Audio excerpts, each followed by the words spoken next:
Morning and welcome, day 2 of my Bastogne trip. I'm still in Bastogne, of course, and I have 2 more planned places to visit today, and yeah, as we know, some other finds from time to time. But the first stop this morning is in Bastogne Barracks, and that's this place here. I think barracks because it had maybe some military use before from the Belgium army. I don't know, but now they put here the Bastogne war rooms, they call it. And as I was seeing it on the internet site, it looks like mostly exhibit of tanks and military vehicles. So yeah, let's check this place out. And as we can see, greeting us at the entrance, is it a Firefly? I'm not sure, I can remember the exact names all the time, but an American tank. So let's see what this place got. Was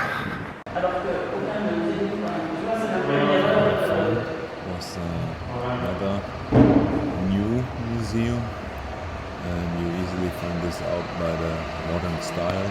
There's a lot of modern things to present the exhibit.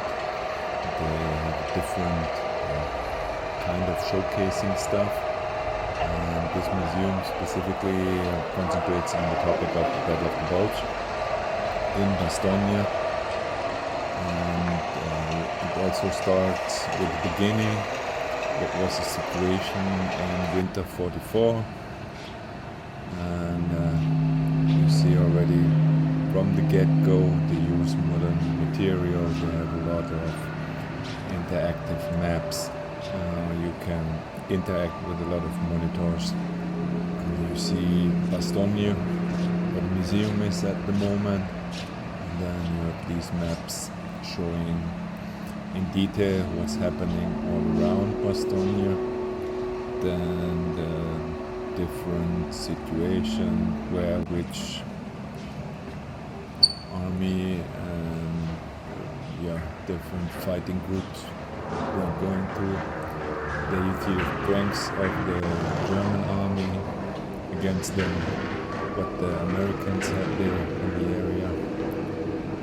Approximately how many soldiers, tanks. Again, we see some uniform exhibits from a typical soldier. Then I think comes again some more information about the areas and some stuff you can again do interactive.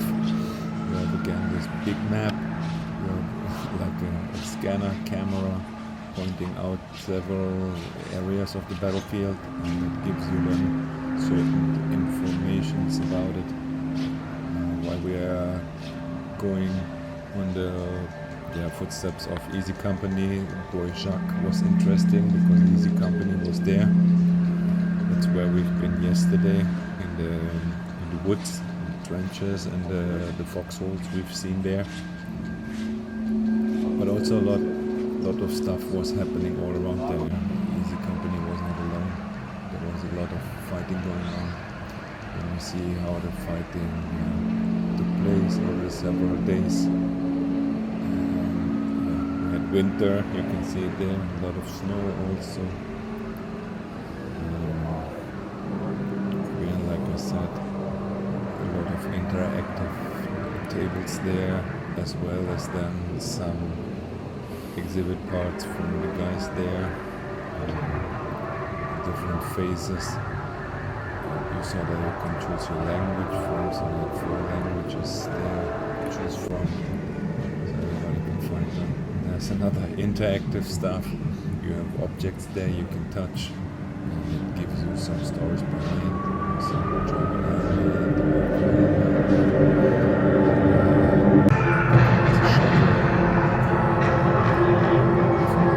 I really like that too.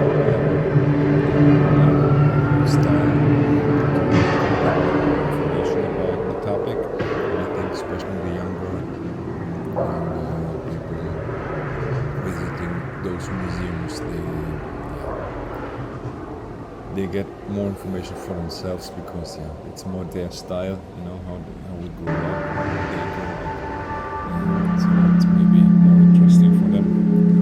So some more showcases of equipment and stuff they found in Bastogne and around Bastogne. Let's see where we're at now. Also separated. And there's the city names all around where stuff happened, fighting, all different names. Then we're coming to back, which is still there since the battle. We're coming to the cellar. That's where originally commanding officers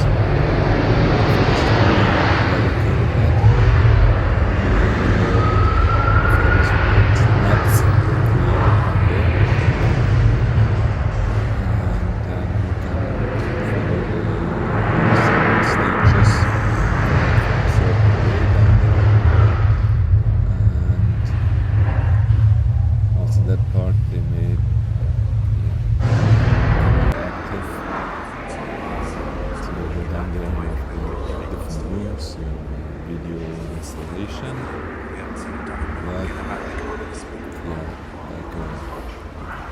there's actually 3D cinema, but you see short videos with short episodes of in the original place. So this was the headquarters of the army during the siege of Bastogne. The Germans actually kicked surrounders. Their radios blared out to of the museum. By holding Bastogne, we assure some personal details. That's what I want to say. Pictures of Christmas. Celebrating Christmas in Bastogne during the battle. And some small personal stories of some people they picked up. And some pictures from the veterans who came back to revisit those places. Of course, gave their camera to visit cemeteries. It's really moving part at the end of the museum. Really nice, really modern museum. Really informative about the situation and everything that was going on there. Absolutely worth to pay the visit.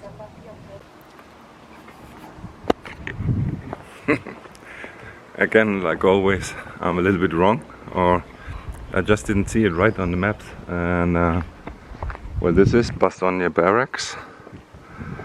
No, the whole area is barracks. But this place is called War Rooms, and it is because from the commanding general during the siege of Bastogne, his headquarters was down there. And if you know about the story, when the German commander asked him to surrender to him, that's where he wrote the letter "Nuts."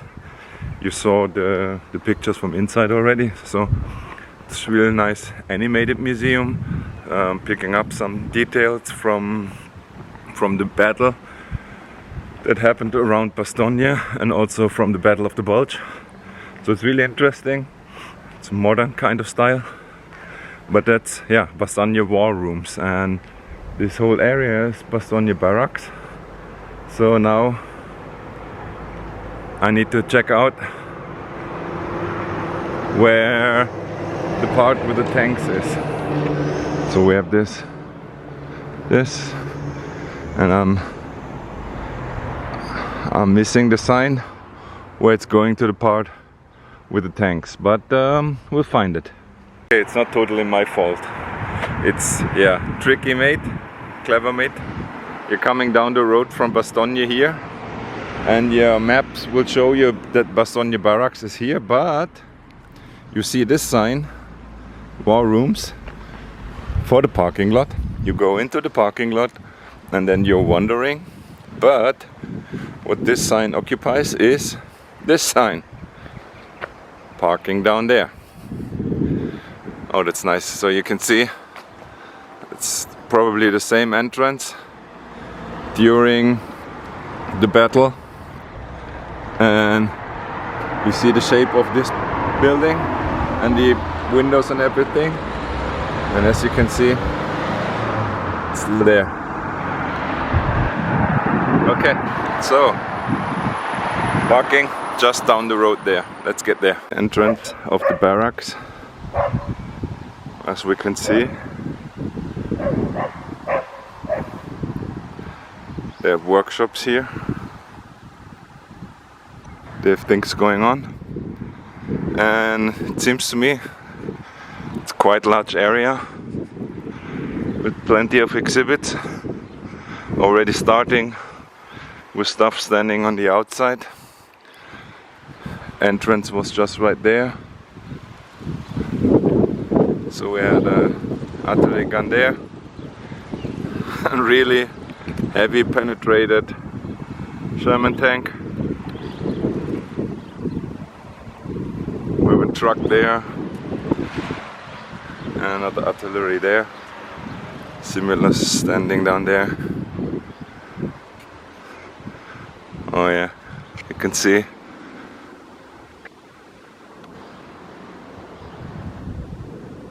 And then the big exhibit hall is down there. So for some older utility vehicles, they made a little well, combat zone look-alike. I don't know. So just some exhibits outside. We have another tank turret down there.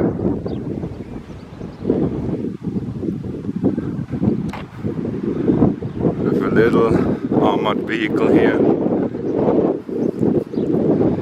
And some more vehicles with a crane. So, oh, there are coming some more tanks. They're still working on. Looks like they're having a lot of projects going on. This one's still having its turret and something to, I think, carry away trucks or other tanks.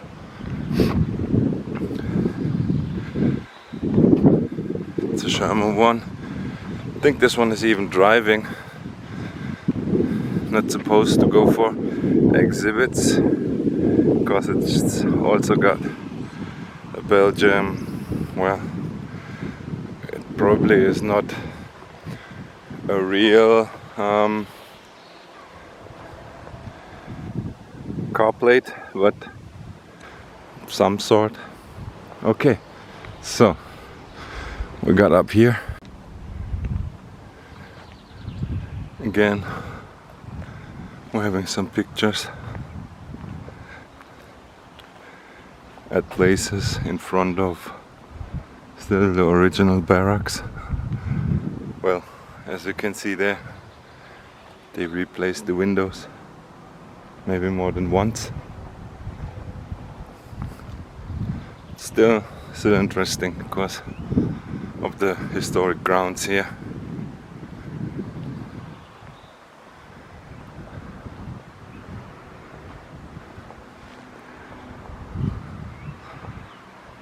But it's even also a high point within Bastogne, as you can see far out there. So we have 3 exhibit halls here, and I started on the out point. So we have a little artillery cannon here. See, even already developed 1914 to 18. And this would have been an additional for the ammunition. It's a British gun. Okay, so the sun. sign in the front, maybe not completely true, because here it's saying from 38 to 60.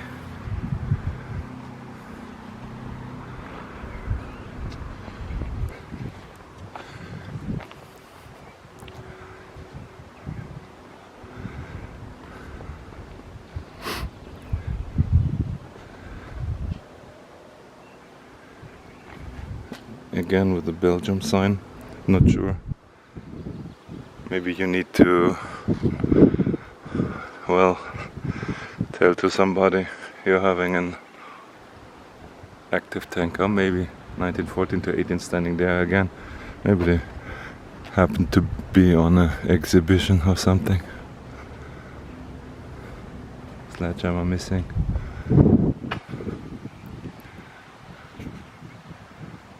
So the first exhibition hall is anti-aircraft field artillery.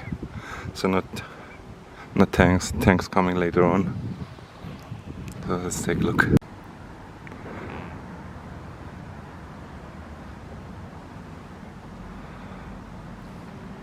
Okay, that's different kind of anti-aircraft guns. You can see one only mounted by one soldier, all working there. It's a 2 centimeter, and then you have a really large one, which has to be operated by 1, 2, 3 crew. Of course, a much larger caliber. There's no info board, so I cannot say, but a large one. Similar one here.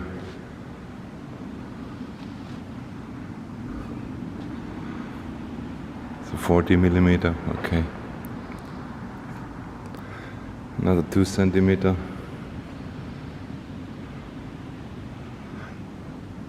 Then we have a real big one. Oh, Belgian model. 75 millimeters. We had one operator here.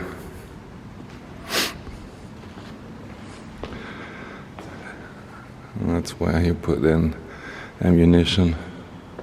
And then you have another 2 operators down here. And then one thing we all know or have seen on, is it on Sergeant Ryan? I think so. Single operator sitting in there. Has handles here.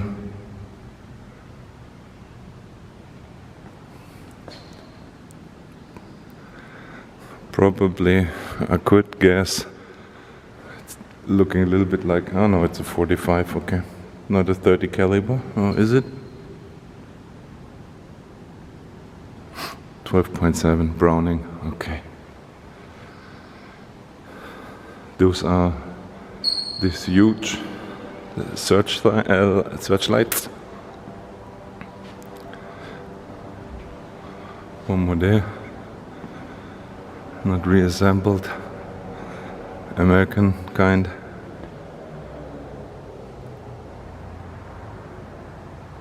Okay.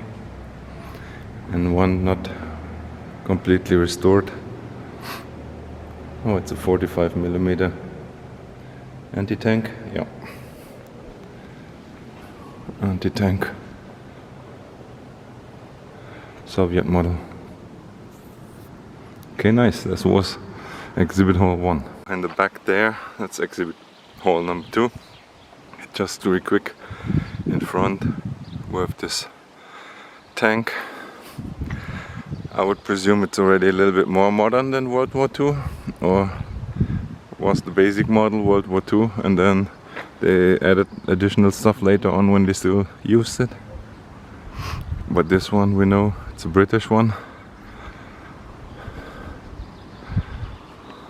No, American. Oh boy, I'm not so good.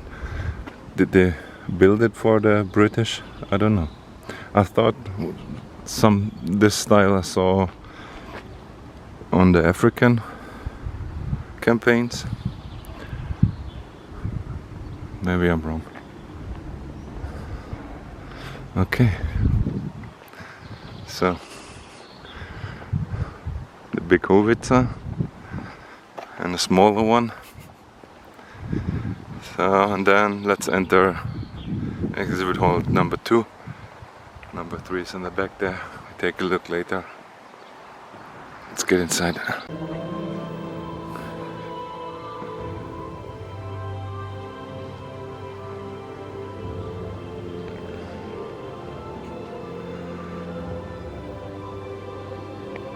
As well as in the museum yesterday, we have another hetzer here. Really nice colorized.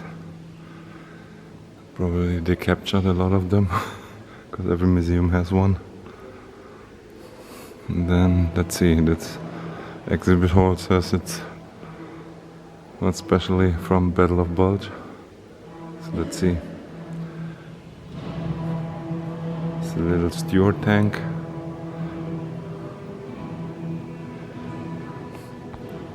And then already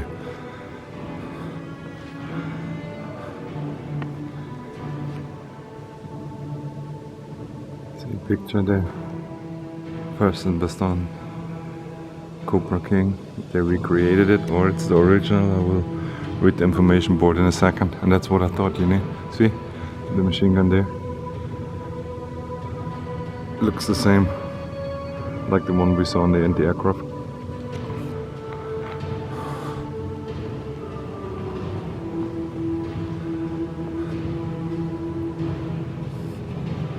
Machine gun.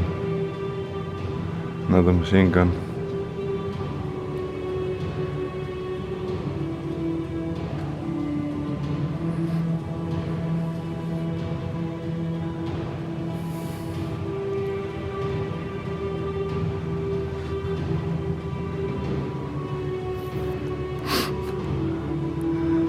There's one more.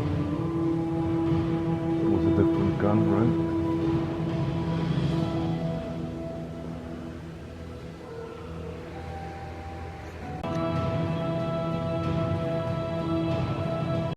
I just saw the different jumbo. You see this armament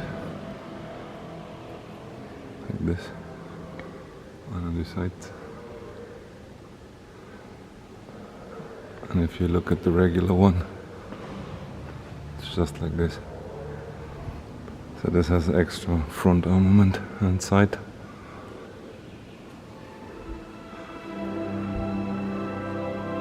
Here's the third one with a larger gun. You can see this, and then the short one there. Can even walk up here. Take a little look inside.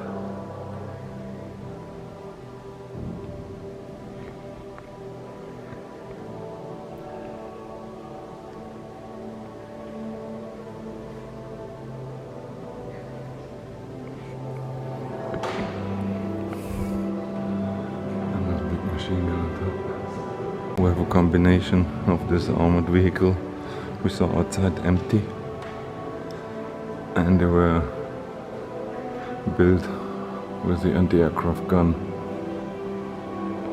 in the back.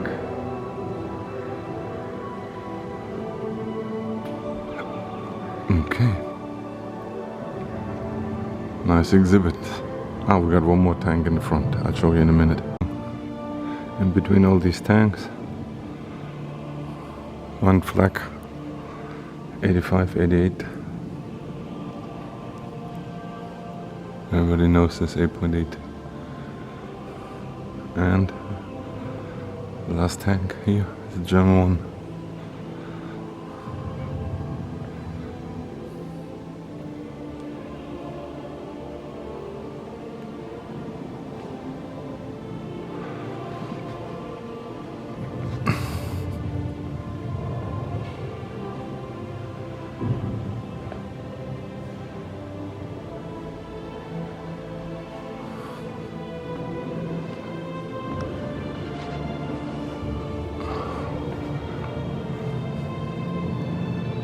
pretty empty on the inside.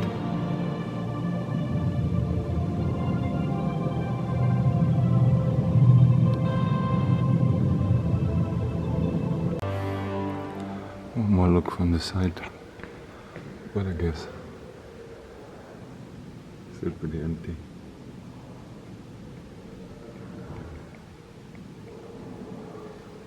Okay. Kraus Maffei.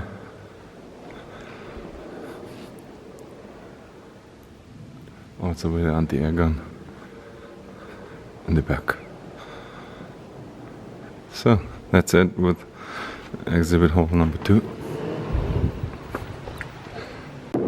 It's one British tank outside, 834 Comet, medium cruiser tank. It's one you don't see that very often. And there's one more American tank in the back. One pure guy sitting down there. This is the right symbol, and it looks like from the turret it's Cromwell Mark 7, waiting for its restoration. And that's exhibit hall number 3. Take a look after the American tank. That was hall number 2. So if this is the hall number 3 all the way, some interesting things will be waiting in there. Real quick. M24 Chaffee came in late from April to August 45.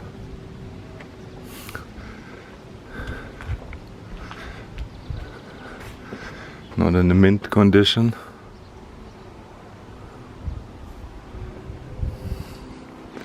But if you have better exhibits to be stored inside, this pure guy has to wait outside. Okay, let's get in there. Okay, that's a large one looking at you when you're coming in. But let's start from the side.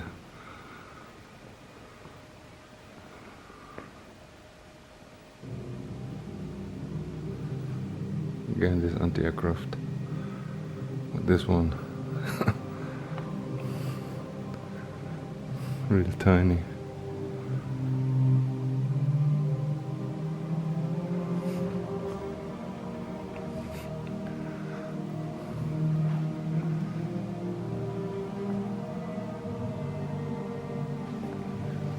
Funkwagen. So mobile.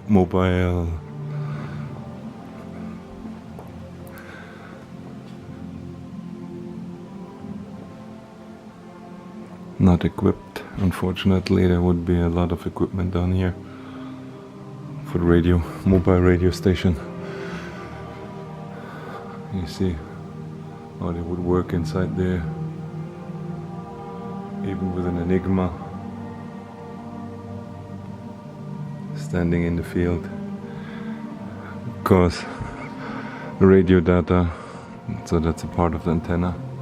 The radio data can only travel certain distances clear, and if you're in front or somewhere and your headquarters is way back kilometers, so you have one of those or a couple of those following back, catching up the signals and transferring them back.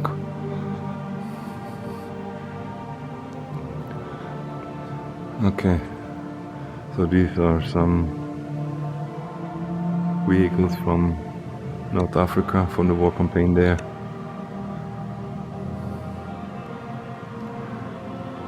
Scout car.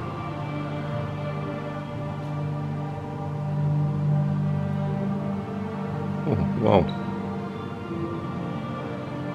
This small baby can drive up to 100 kilometers per hour.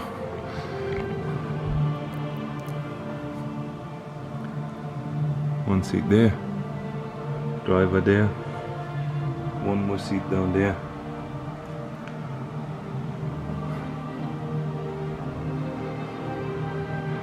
And then this combined tank with 2 guns, small one on top with a turnable turret, and this one not so turnable. A little bit to the side, a little bit up and down, but for mostly the direction the tank is looking. And 3 grand.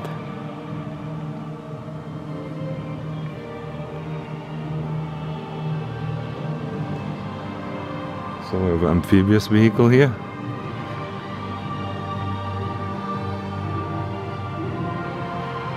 Duck W. Similar to those still driving around in Chicago nowadays. Duck tours. Maybe they took the name from this. I'm not sure. And then you see, same like the one on the outside. And Sherman tank. That's the right numbering. You can shoot with this baby. See, I even have a grenade there. But also, it can help to recover stuck trucks, other tanks, whatnot. Okay, this is a heavy carrier. Got tank in the back. This is the loading area. This is the front. Also heavily armored. An M26.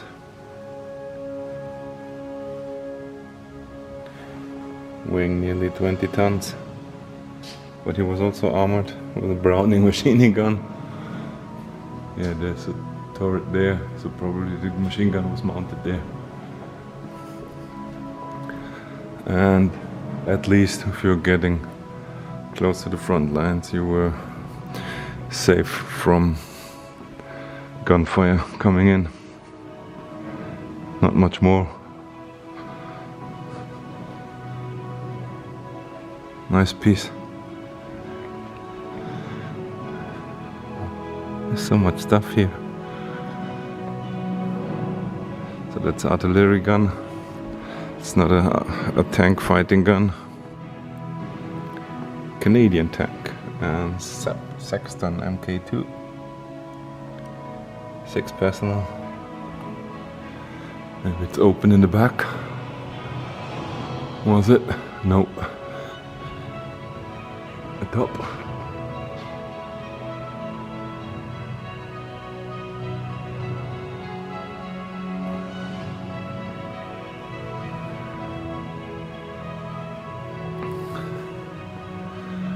So next we got another Sherman.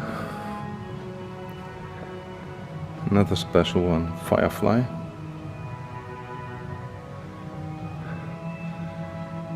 With a real big gun. For Sherman.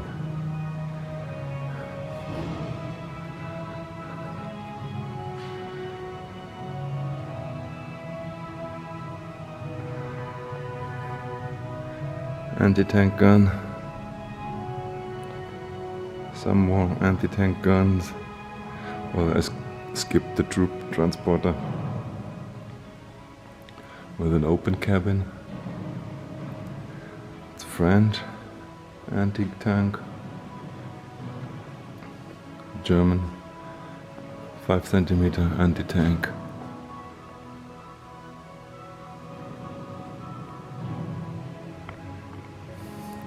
Then we have mobile anti-tank. Panzerschreck. Bazooka. Some more. The real big one.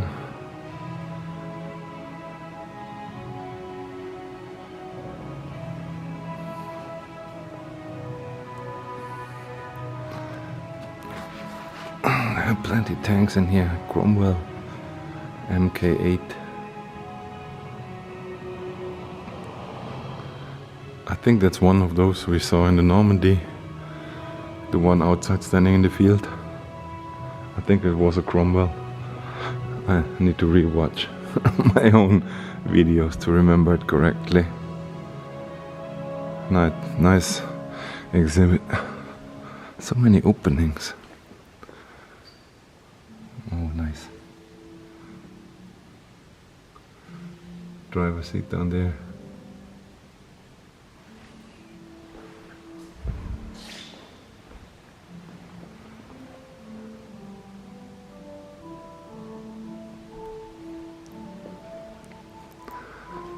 That's a nice one. Troop carrier. Haven't seen one of those in person. It's a Canadian one. 2 driver and 8 crew. Steering wheel on the right side. British model. Really simple, not much. Electrics.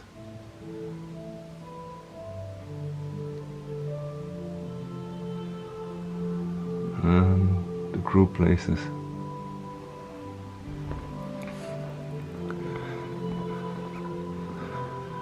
Another Sherman. Bad news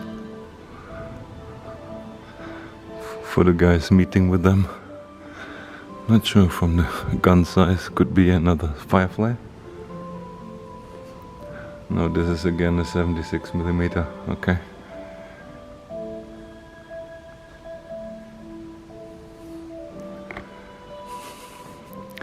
But just look at the difference. This baby and his little kid. But as we can see in the back, it's from paratroopers. Really small light tank, airborne M22. 3 crew, small cannon, 37mm. But as it looks like, it fitted into a paraglider. Just look at it, half the size of a Sherman.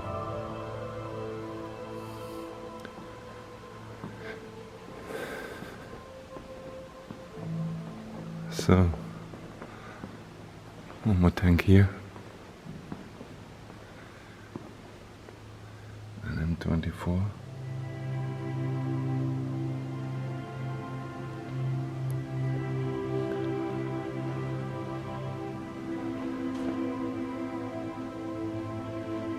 And then another real monster. That's a huge tank. It's an M26 Pershing.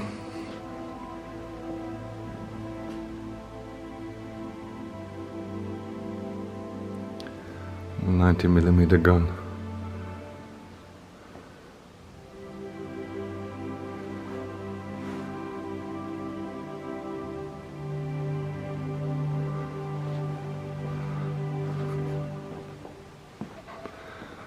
Also see this version.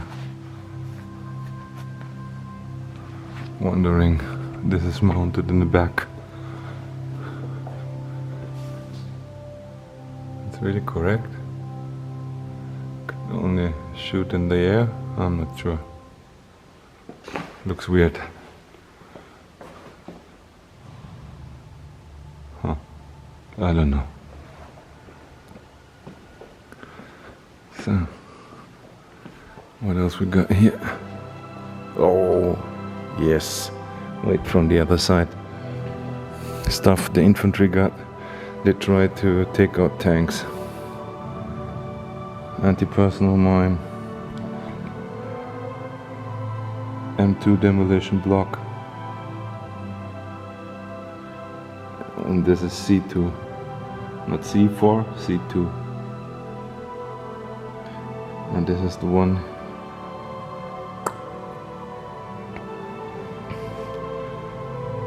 Anti-mine, anti-tank mine. The big ones. M6, also American type.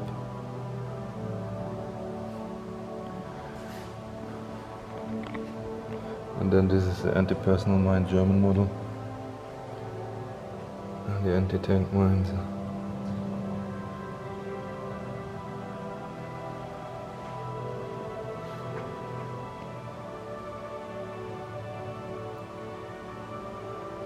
Nice. Okay, got some more stuff. Universal carrier. Used by British, Canadian and Belgium troops.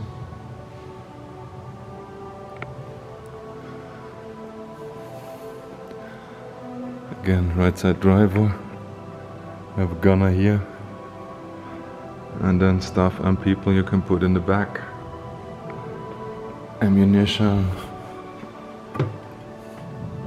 And I think they could pick up stuff as well and carry it behind them. Maybe smaller guns. Maybe even some of those.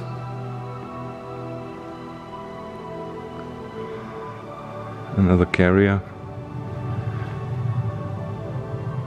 1 plus 7 to 8 persons.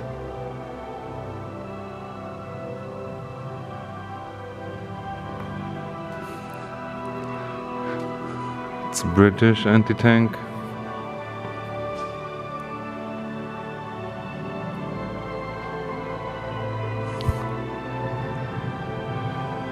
And we have another huge truck.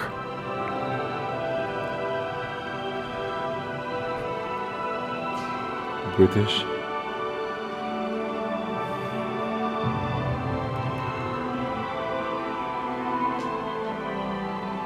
Medium armored stagehound. Looks like all used them, American, British, Canadian and Belgian troops.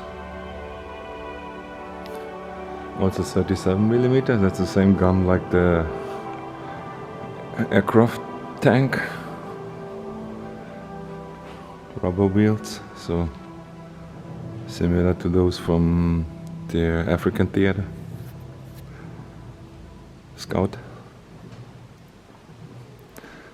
There's one more with rubber boots, but a little bit larger gun. With the MG, if it's original, you can see that's British or Canadian.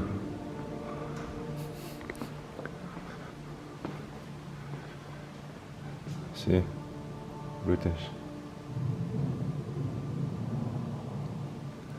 We have another truck. And Dutch. But made for the Canadians probably, because again, steering wheel on the right side. They all have the steering wheel on the right side. Maybe somebody with more knowledge than me tell me. The Americans, their vehicles all right side steering wheel? Looks like. No, that's a British one, okay. Or is it? They made it to not confuse the British? I'm not sure. No, that's a British again. So that's a wrong painting. Or am I wrong? No, but this is an American sign, right? Whatever, but a beauty. Really nice color. And again, different model.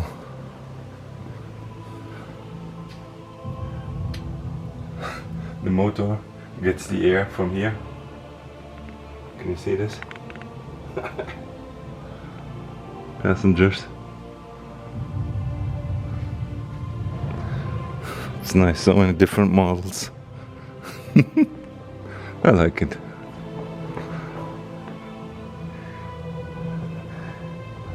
Oil. Filters. As small as possible.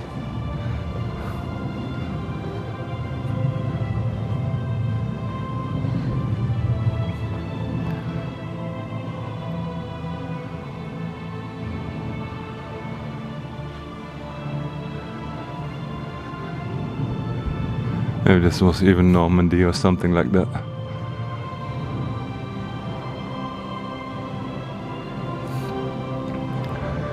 Plenty more trucks, heavy equipment, mining equipment, okay. Hydraulic cutter, an extra engine.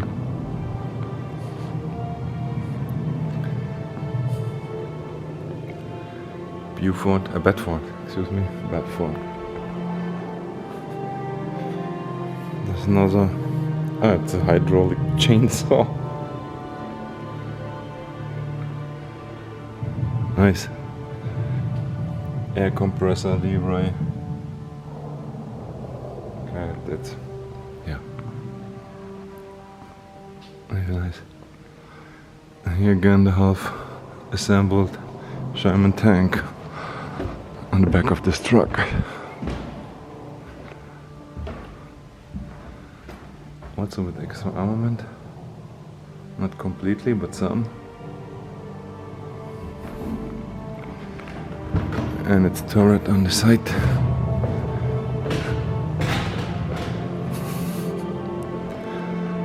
And some with different trucks.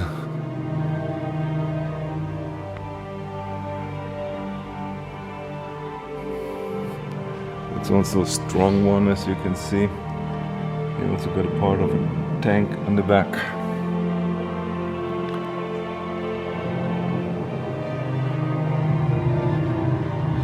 And this baby from the back.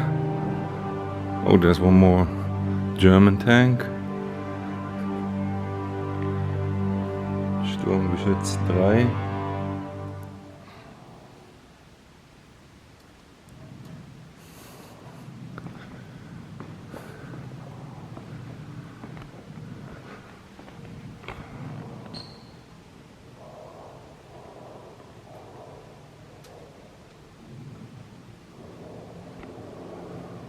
So it's not a classical tank with a movable turret, but more Sturmgeschütz. The name says it already.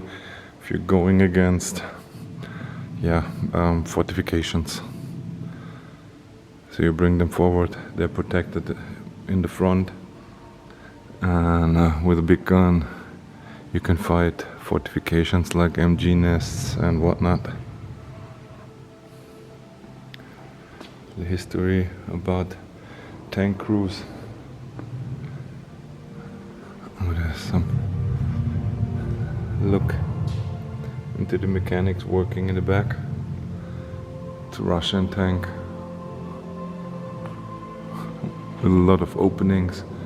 Twin machine gun on top there. Oh, sorry for the lightning. Twin machine gun.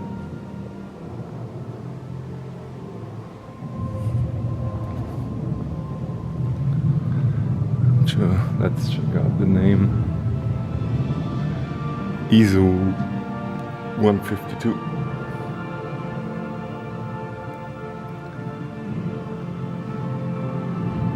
With a real big gun.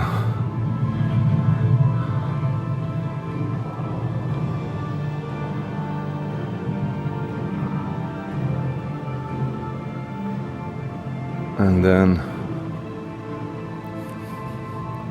with a Valentine,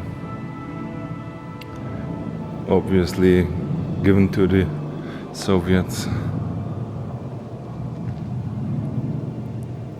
A French light vehicle,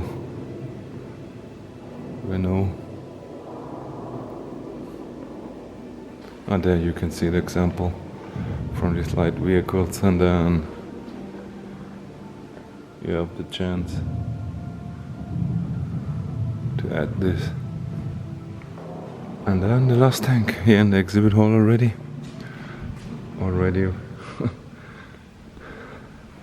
with modern equipment for the driver. A Matilda infantry tank.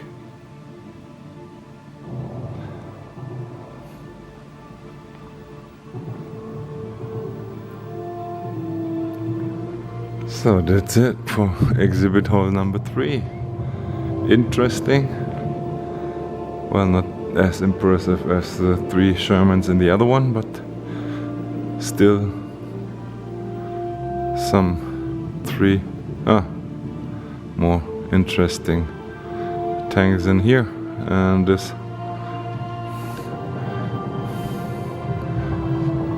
pretty much was all, I guess. Let's get outside. Yeah, those are the three exhibit halls. There's no more way down there.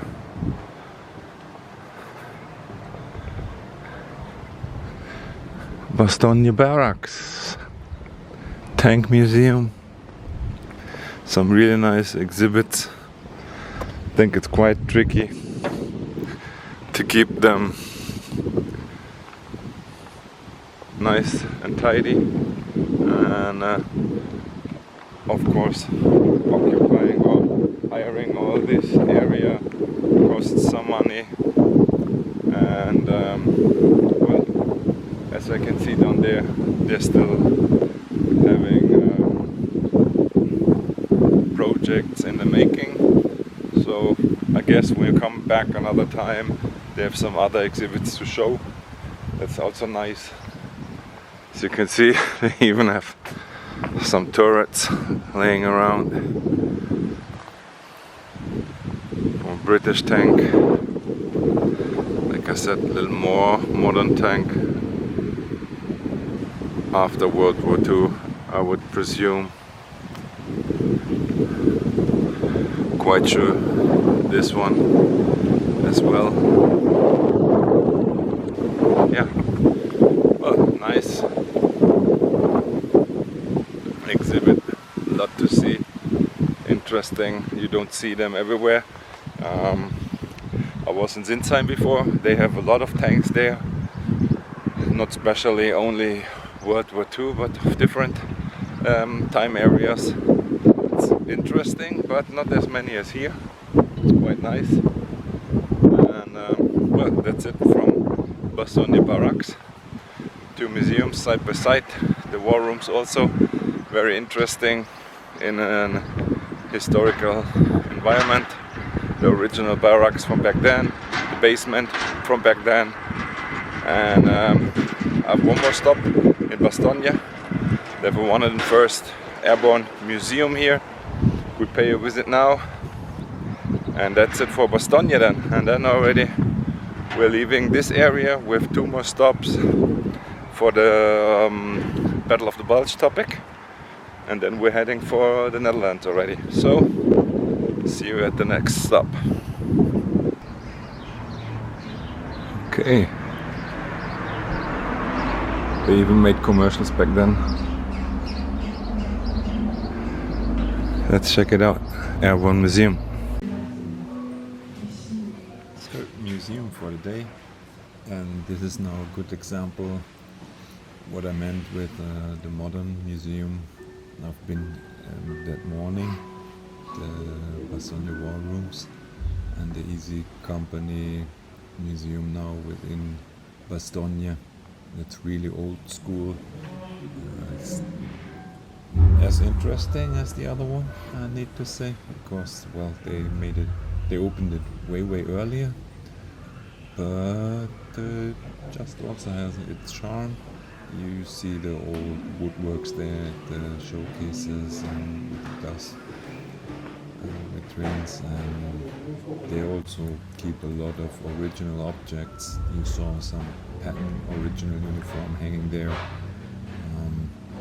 Well, they're not working with an interactive map, but they're also explaining really good what was happening in the whole area. There you see Bastogne in the middle, and the movement of different armies, and the great scale. You see, and the different stages of the Battle of the Bulge. No, it's all there, all information. If you're interested, you pick it out of those maps instead of interactive. And maybe even maps back then for the planning for the big oversight, they looked exactly like this, right? They didn't have any computers or monitors where the moving pictures or whatnot. They worked with maps, and with symbols they moved over the maps, or information they put directly into the map. So there's could be what it have looked like. What they really interestingly did in the museum there, I think in some of the next pictures I show it, they have the showcases of uniforms and outfits, and they put it together with pictures that was taken around the time of the Battle of the Bulge, which was in or around Bastogne. But they try to recreate those moments. There's a German paratrooper with uniforms, so now you can see that it's a showcase within the woods with the uniform and whatnot. I didn't pick that up there. We have Native Americans who fought during World War II. They're also showcased there. I like that part. You don't see those really often. As well as the colored soldiers, but I think they have a part there as well later too. Let's see, I'm not exactly sure if it was in this museum or a different like you can hear in the background, I didn't talk much within the museum there as well. The paratrooper there with the paratrooper weapon from the time 44-45. Again, original uniforms, and then there it starts with a picture of those persons. It's the paratrooper, and the picture above shows exactly, sorry, that picture was showcased with glasses. You see it later stages in the wall. The building itself is old. What also was there during the Battle of the Bulge. I think I showed the sign outside, I'm not sure if I was able to read, but during that time it was the officers' casino. So also the officers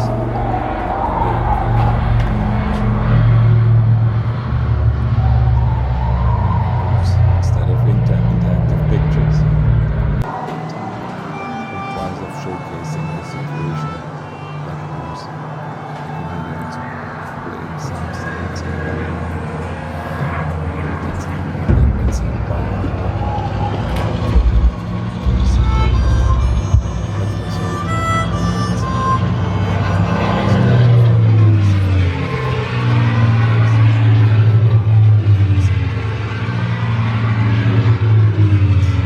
I think that's a tank crew. Again, recreating some of the pictures. I think that's from short after the battle. They're sharing their uniform pipe. Some more original exhibits.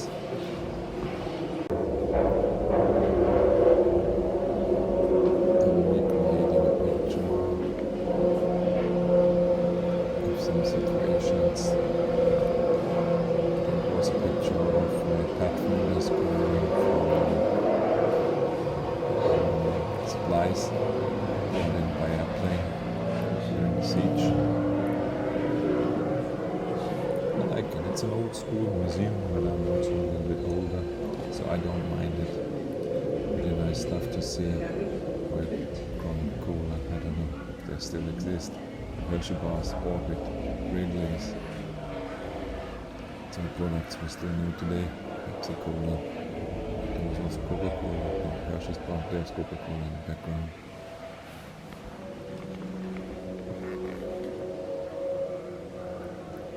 Yeah, cleaning products, shaving products. And then again, situations. They took some pictures. And they showcased them there.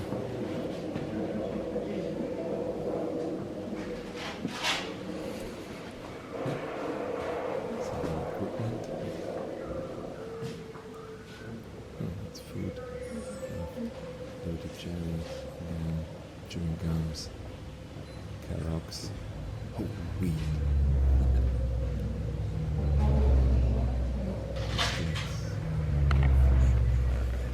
canned food, candies, of course course also showcasing different weapons, generally before being stronger.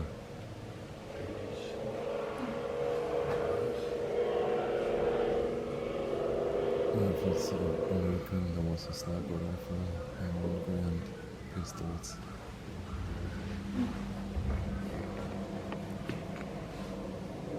Other equipment. It's grenades. There's lots of helmets from both sides. Javelin.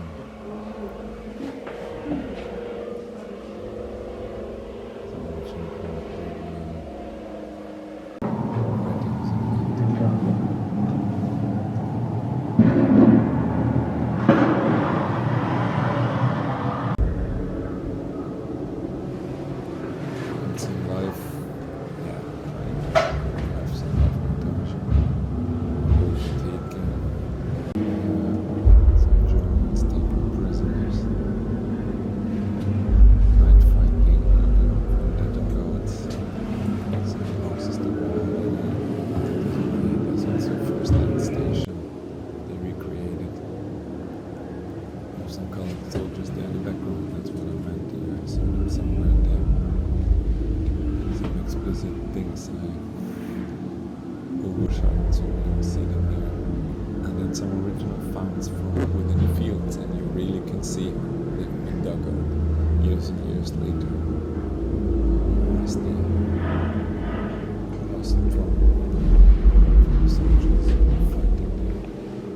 And there's belly runs and personal belongings as well, like adults, equipment, stuff the medics lost, first aid made in the field, and then of course empty stuff they just dropped it, left it there.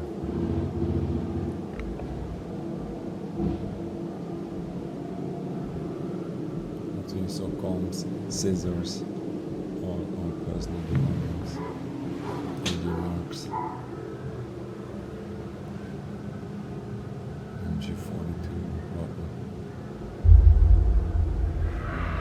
You see a lot of stuff also like bullet holes inside. So, just left the museum. Really nice. Just wanted quickly to show you the outside. Not sure if this is real, but if it is, before this was the officers' mess. Looks like, I think it's original, so really nice. Exhibits, they, well, still have it in the old school style, with this little windows depicting some pictures made here in Bastogne during the Battle of the Bulge, and rebuilding those scenes and those pictures. So interesting. It's worth a visit. It's not that expensive. It's a really small group doing this. Nice. For Bastogne, easy company, and they stay here during the Battle of the Bulge. I think some really interesting materials, some really interesting different styles of museum. One really modern one in between. The war room today, really interesting, and then a classical old school one, not less likable. So that's it for Bastogne. I have some more stops with the topic of Battle of the Bulge. That's what we do today, and then we're moving slowly towards the Netherlands. So I think next up is a monument. See you there. I'm outside of the city of Pilsen, somewhat 20-25 kilometers away from Bastogne now, and well, there are a lot of memorials all around the way. Here we have one for the 508th Airborne,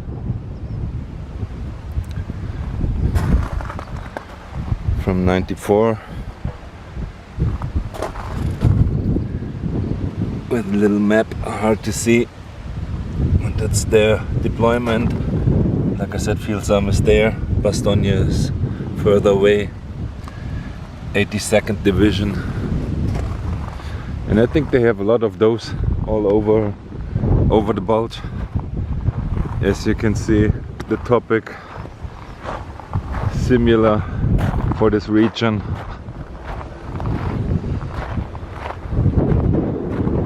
Mountains and valleys and mountains and valleys. So there was surely a lot going on during the battle, and the areas you only can see, and what's behind the next hilltop you cannot say. And well, if you heard about the history of the Battle of the Bulge, the German armies advanced during bad weather time, when there was a lot of snowing and overcast and whatnot. That's why the Allied or the American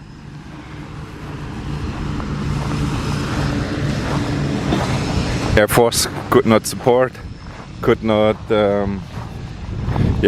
see exactly what was going on all around here, and that supported the German in their advances throughout the Ardennes. So this is the first stop I wanted to make. There's a little museum I want to stop as well, and we have 2 more planned stops in between. It's a little loud here, I'm sorry for that, because they're cleaning up for the summertime to come. There's a little more monument over there. We take a look, and then we drive on to our next stop. So my next stop is outside the city of Manet. Unfortunately, I've catch them in the 10 days span when they are closed, overhauling or whatever for the summer season. It looks really interesting inside. It's a modern museum, which is seeable from the outside, how it's done. Nonetheless, yeah, well, maybe some other day, not sure.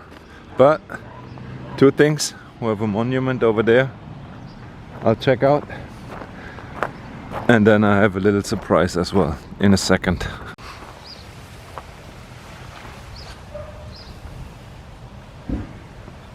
So just a little memorial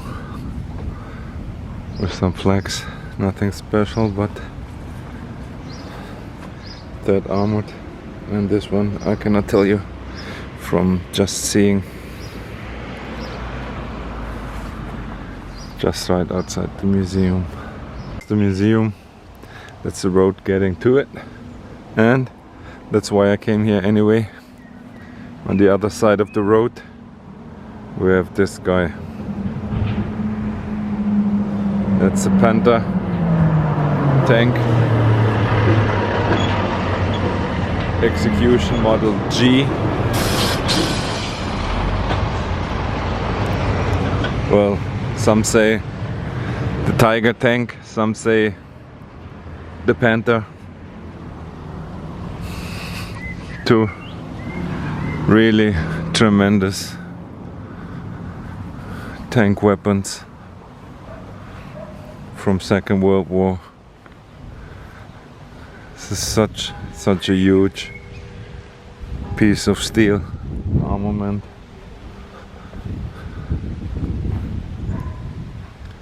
Yeah, just standing here outside the museum, so that's why I paid it a visit anyway. My last stop on this trip in Belgium, it's no airborne story behind it, but an important story for the Battle of the Bulge. I'm just 8 kilometers eastern of the point we've been before, where we saw the tank.